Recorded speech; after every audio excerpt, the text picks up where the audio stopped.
السلام علیکم ورحمۃ اللہ تعالی وبرکاتہ۔ محترم ناظرین کرام، غلط فہمیاں اور ان کی اصلاح، یہ سلسلہ لے کر پھر ایک مرتبہ میں آپ کے سامنے حاضر ہوا ہوں۔ طہارت کے حوالے سے اس سے پہلے 4 غلط فہمیاں بیان کی جا چکی ہیں۔ آج میں آپ کے سامنے 5ویں غلط فہمی اور اس کی اصلاح شریعت کی روشنی میں پیش کروں گا۔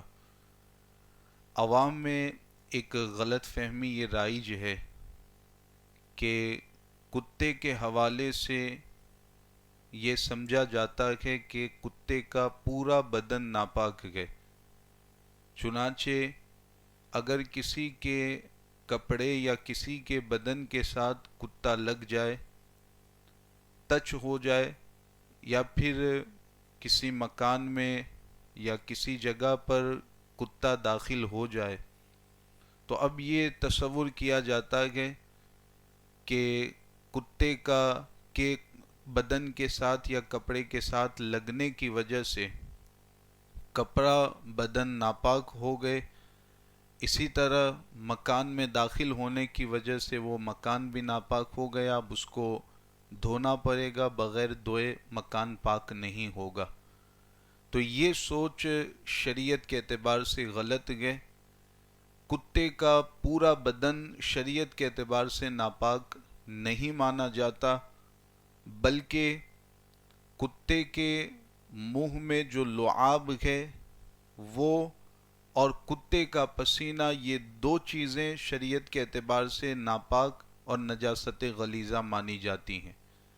ان کے علاوہ کتے کا بدن شریعت کے اعتبار سے ناپاک نہیں مانا جاتا۔ ہاں، اگر اس کے بدن پر کوئی ناپاکی لگی ہوئی ہے، وہ ناپاکی اگر کسی کپڑے یا بدن پر لگ جاتی ہے تو اس کا معاملہ الگ ہے، لیکن صرف کتے کا بدن کپڑے یا بدن کے ساتھ لگے، یا پھر کسی مکان میں کتا داخل ہو اور اس کے بدن پر کوئی ناپاکی نہیں تھی، تو ایسی صورت میں کپڑا، بدن اور مکان ناپاک نہیں ہوں گے۔ چنانچہ اس کے حوالے سے فتاوی عالمگیری جلد 1 صفحہ نمبر 27 پر عبارت موجود ہے: وَسُورُ الْكَلْبِ وَالْخِنْزِيرِ وَسِبَاعِ الْبَهَائِمِ نَجِسٌ۔ اس کا مطلب یہ ہے کہ کتے کے منہ میں جو لعاب ہوتا ہے، جس کی بنیاد پر جوتے کا حکم لگایا جاتا ہے، وہ ناپاک ہے۔ ایسے ہی فتاوی عالمگیری میں یہ عبارت بھی موجود ہے: عَرَقُ كُلِّ شَيْءٍ مُعْتَبَرٌ بِسُؤْرِهِ كَذَا فِي الْهِدَایَہ، یعنی ہر چیز اور ہر جانور کے پسینے کا حکم اس کے لعاب اور جوٹے کے اعتبار سے رہتا ہے، یعنی جس کا لعاب ناپاک مانا جاتا ہے اس کے پسینے کو بھی ناپاک مانا جاتا ہے۔ تو پتہ چلا کہ کتے کا پورا بدن ناپاک نہیں ہے، لعاب اور پسینہ یہ 2 چیزیں ناپاک ہے۔ اسی فتاوی عالمگیری کی جلد 1 صفحہ نمبر 53 پر یہ مسئلہ لکھا ہوا ہے کہ اذا نام الکلب علی حصیر المسجد ان کان یابسا لا یتنجس و ان کان رطبا ولم یظہر اثر النجاست فکذالک۔ اس کا مطلب یہ ہوتا ہے کہ اگر کتا مسجد کی چٹائی پر سو گیا تو ایسی صورت میں اگر اس کا بدن سوکھا ہوا تھا، اس پر کوئی نجاست اور ناپاکی نہیں لگی ہوئی تھی، تو مسجد کی وہ چٹائی ناپاک نہیں ہوگی۔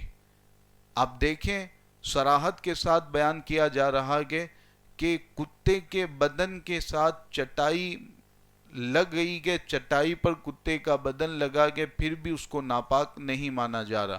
ہاں، آگے فرماتے ہیں کہ اگر کتے کا بدن تر گئے تو اس میں بھی یہ دیکھا جائے گا کہ نجاست کا اثر چٹائی پر ظاہر ہو رہا ہے کہ نہیں۔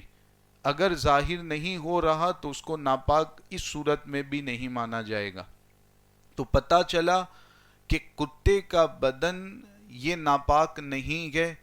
اگر وہ کپڑے کے ساتھ لگ جاتا ہے، کسی انسان کے بدن کے ساتھ ٹچ ہو جاتا ہے، یا کسی مکان میں، کسی دکان میں، مسجد کے صحن میں کتا داخل ہو جاتا ہے، نجاست اس کے بدن پر نہیں لگی ہوئی تھی، تو ایسی صورت میں کپڑا، بدن، مکان، یہ چیزیں ناپاک نہیں ہوں گی. ہاں، اگر نجاست لگی ہوئی تھی اس کے بدن پر اور وہ نجاست انسان کے کپڑے یا بدن پر لگ جاتی ہے، یا مکان کے حصے میں وہ نجاست نظر آتی ہے، تو اب ایسی صورت میں اس کو پاک کرنا اور اس کو دھونا ضروری ہوگا. تو یہ غلط فہمی کتے کے بدن کے حوالے سے جو پائی جاتی ہے اس کو دور کر لیں اور شریعت کا جو حکم بیان کیا گیا اس کے مطابق عمل کریں.